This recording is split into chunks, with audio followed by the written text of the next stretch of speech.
the nation building project has no place for death. Why should we have to avoid all this topic, right? It's the actual fact that we will have to face it one day. I believe that funeral should not be a day in a lifetime. It should be a lifetime in a day.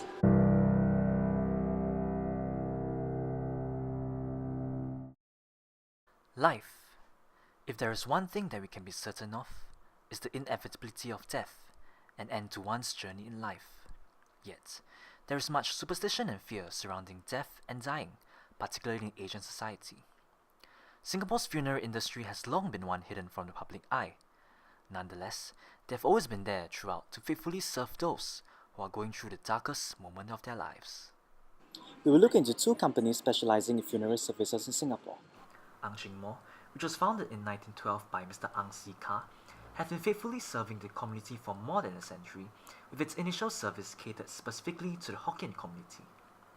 Presently, the Ang Ching Mo Group have up to 6 associated groups under its wing, each with a specified market. Ang Ching Mo Funeral Directors is basically the oldest funeral company in Singapore thus far that is still operational. Ang Ching Mo is run by currently the 4th generation owner, Ang Zhi Qian, and his father Ang Hong Hing, right? But they now take an advisory role within Ang Ching Mo Group, meaning to say they do not dabble in the daily operations of the company. So everyone that you have seen, other than the caskets here, are not Angs. We are all not Angs. We are not related in any manner to, or by blood, or by any reference to the Ang family. The CEO is a Canadian, born in Quebec, president of the international branch of the National Funeral Director Association of Singapore, National Funeral Director Association, which is the largest trade association of funeral directors in the world. Singapore Casket, founded by Mr. John Hochstadt in 1920, is another funeral service provider that has thrived throughout the test of time. What started out as a family-run business, it is now a wholly owned subsidiary of InvoCare Private Limited, a leading funeral service provider in the Asia Pacific. As you know, the Singapore Casket has been in the market since 1920. But after that, the founder that sold it to corporate, then that's why now it become a corporate running kind of concept. So in fact, the Singapore Casket is now 100% owned by the Australian company. It's called InvoCare. So InvoCare is owing 100% shares in Singapore, and then InvoCare is the largest in Australia and New Zealand, and then we are the public listed company in Australia as well. The funeral business has been traditionally associated with people of dishonest character who are unable to find respectable employment. Funeral parlours, which are filled with singlet-wearing men who smoke, have suffered from poor repute. You see uncles in slippers, right, white shirt, and right? Okay, then shouting, okay, bye, right? Correct? And then your mother just passed away. Your mother is like what? To the guy there is like a carcass. Right, it's a carcass, right? Yeah, bye, just bye. Why you bye? No, just bye. Right, just follow. The priest takes you go around the playground, also go around the playground. There's total lack of understanding, and that is the arena where exploitation takes place very easily. Against this dismal backdrop, a new generation of funeral directors have arisen. They are young, educated, ambitious, and aim to change the way things are run. Venturing out of a family-run business model, these companies are hiring more talents outside of the family in order to remain competitive. So she runs the company as the CEO. So for a funeral company to place a trust in an outsider, and no less an Ang Mo, takes a lot of strategic foresight and thinking. That the only way to expand out is to actually bring in people with the ability, with the capabilities, with the thinking to advance the business.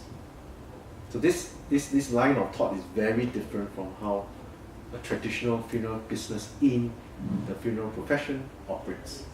So that's something that is unique about Ang Ching Mo as compared to the rest. The rest are just holding on to because it's my family business. If I let an outsider come in, he may overdo, excel me and take over my business. On top of injecting talents into the profession, these companies have strived to improve the image of the industry through changes to their business practices.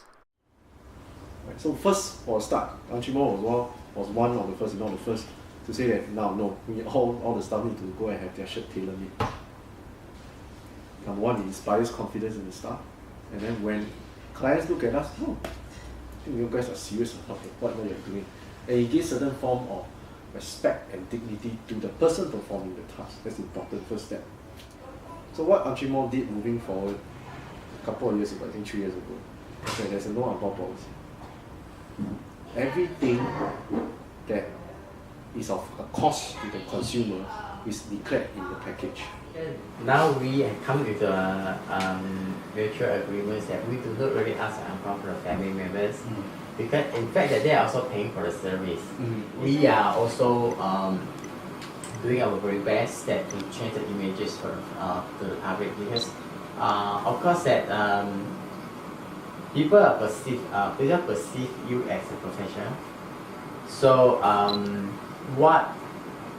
how we carry out our professionalism, which is that we have to train our staff.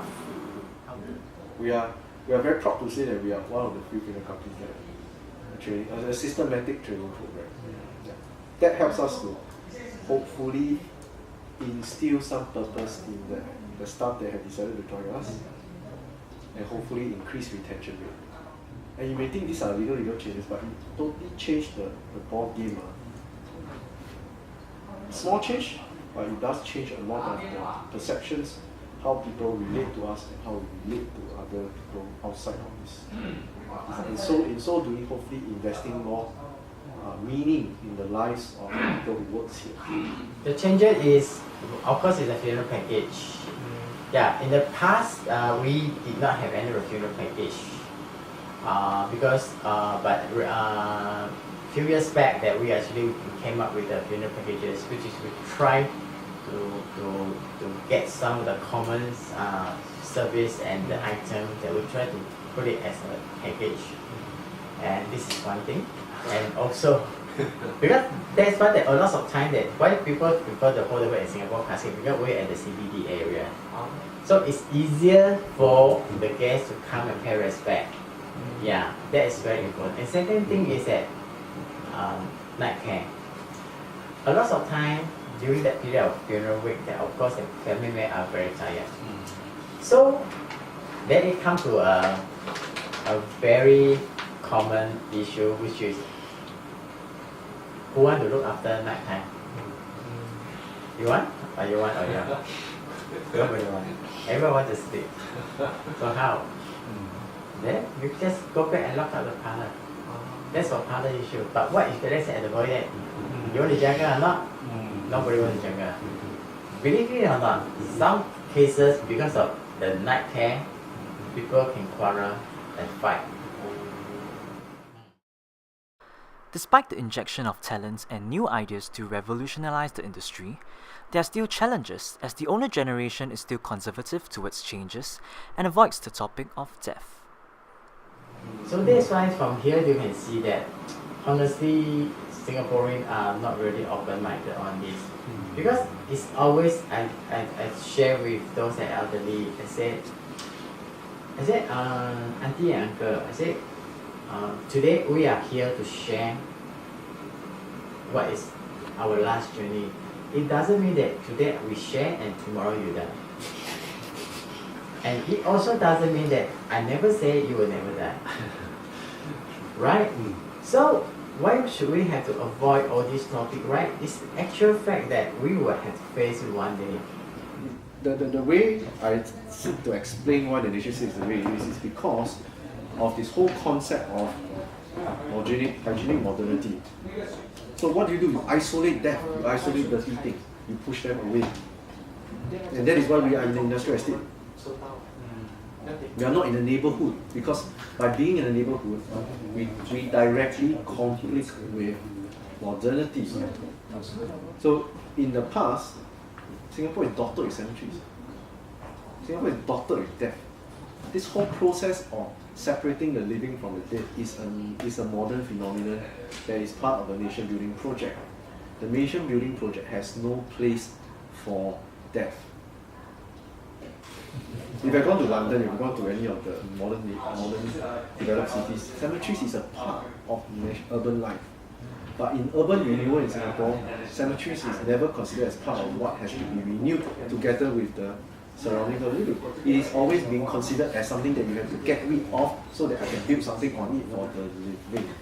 And so these are the issues we are looking at that will fundamentally impact the business moving forward, which will then lead to a lot of series of issues. So there are a lot of issues that has to be solved on the public policy level. But think about it, okay? Dying leads to death. Or we are building more hospitals, hiring more nurses and doctors, we are neglecting the development of this profession. And that's why your work is very important. The funeral industry has come a long way since the colonial period. These well-established companies have sought to revamp their image while altering the service they provide to meet the changing demands of the market. In spite of the various challenges, these companies managed to survive and even thrive in Singapore. The funeral industry is here to stay, as it is an essential service that everyone needs one day.